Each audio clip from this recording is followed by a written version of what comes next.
जय श्री वैदिक शेतकरी मित्र हो, प्रश्न तुमचे उत्तर आमचे या सदरामध्ये आपलं स्वागत आहे।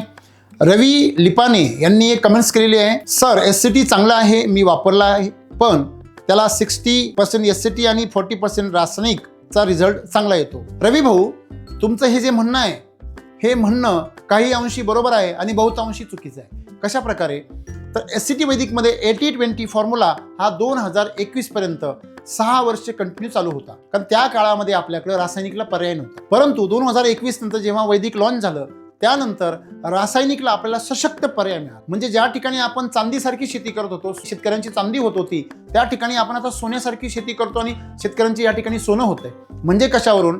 गेल्या 5-6 वर्षामध्ये म्हणजे 2021 पासून ते 2025 पर्यंत आपले एक असे शेतकरी आहे का त्यांना आपण 2 ते 4 एकरमध्ये करोडपती केलेलं आहे। 10 एकरमध्ये शेतकरी खात्रीशीरपणे या 2च वर्षामध्ये करोडपती होत आहेत। तर हे जे चित्र दिसतंय आपल्याला, 7 ते 10 गुंठ्यामध्ये 8 गुंठ्यामध्ये शेतकरी 5-5, 6-6 लाख रुपये कमवत आहे वांग्यासारख्या पिकामध्ये।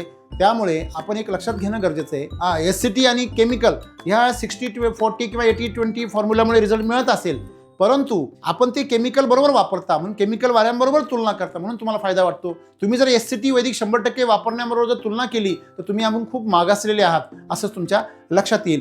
त्यामुळे तुम्ही 100% एससीटी वैदिकची तुलना त्याच्याबरोबर करा आणि मग तुमच्या लक्षात येईल की तुमचं उत्पन्न आहे त्यापेक्षा अजून 2 आणि 3 पटीने वाढून तुमचा रोगराई, किडी आणि तण यांचा त्रास संपून जाईल। धन्यवाद।